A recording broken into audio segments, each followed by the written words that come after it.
Hello class 9th, welcome to Zenith Guru. मैं हूं निकी पंडित और आज का हमारा टॉपिक है डाल्टन्स एटॉमिक थ्योरी। तो आज हम ये जानेंगे कि डाल्टन्स ने अपनी थ्योरी में, अपने पोस्टुलेट्स में हमें क्या क्या चीज़ें बताई थी।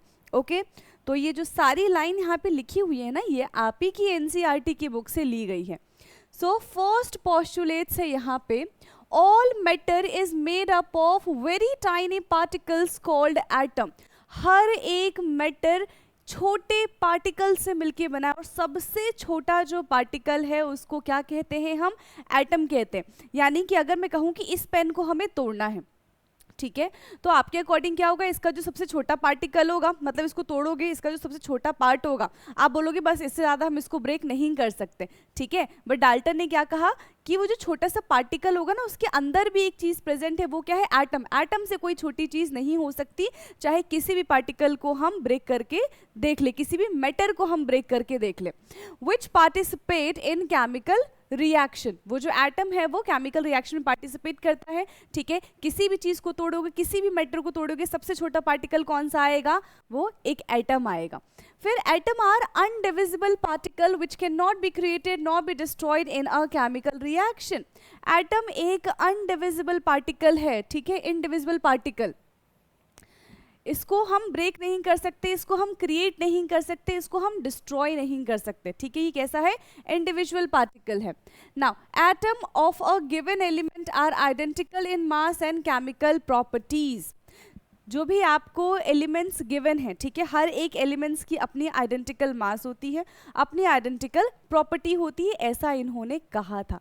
लेकिन उस वक्त आइसोटोप्स एंड आइसोबार की डिस्कवरी नहीं हुई थी, इसलिए बात सही थी। बट अब आइसोटोप्स एंड आइसोबार की डिस्कवरी हो चुकी है, तो आई होप कि आपको समझ में आया होगा कि ये अब जो लिखा है line, atom of a given element are identical in mass and chemical properties, ये गड़बड़ है, ये थोड़ी गलत है, राइट नाउ। क्योंकि यहाँ पे हम एक्सेप्शन के बारे में नहीं पढ़ रहे हैं, सिर्फ और सिर्फ डाल्टन एटॉमिक थ्योरी के बारे में पढ़ रहे हैं। तो जो भी चीज़ें आपके बुक में दी गई है, सिर्फ अभी हम उसी को एक्सप्लेन करेंगे, ठीक है।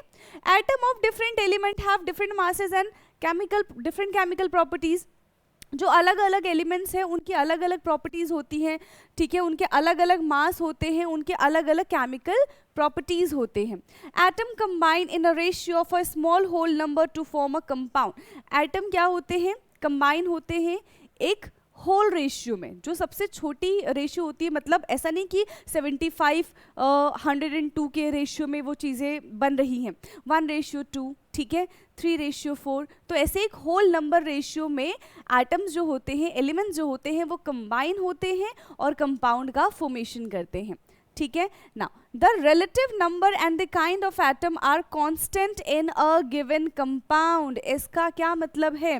The relative number and kind of atom are constant in a given compound. कोई भी कंपाउंड ले लो, लेट्स सपोज कि H2O है, तो इसका जो कॉम्पोजिशन है वो हमेशा फिक्स रहेगा। ऐसा नहीं कि अगर मुझे पानी बनाना है, मेरे पास ऑक्सीजन बहुत सारे हैं, तो मैं 2 ऑक्सीजन ले लूँ, 2 मोल ले लूँ ऑक्सीजन के, तो मैं H2O2 बना दूंगी, जो कि पानी तो बिल्कुल भी नहीं है। क्या है ये? परऑक्साइड है, ठीक है, बहुत एक टॉक्सिक केमिकल है, खतरनाक केमिकल है। तो हमेशा जो भी हम कंपाउंड बनाते हैं उसमें जितने भी एटम्स होते हैं वो हमेशा कांस्टेंट रहेंगे, वो हमेशा फिक्स रहेंगे। हम उसको चेंज नहीं कर सकते, उसके कॉम्पोजिशन को चेंज नहीं कर सकते। यही खास बात होती है किसकी? कंपाउंड की। क्लियर?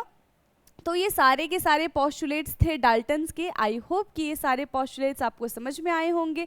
ऐसे ही इन्फॉर्मेटिव वीडियोस के लिए आप हमारे चैनल को सब्सक्राइब कर सकते हैं। बाकी मिलेंगे हम नेक्स्ट क्लास में, तब तक ले पढ़ते रहिए। Thank you so much.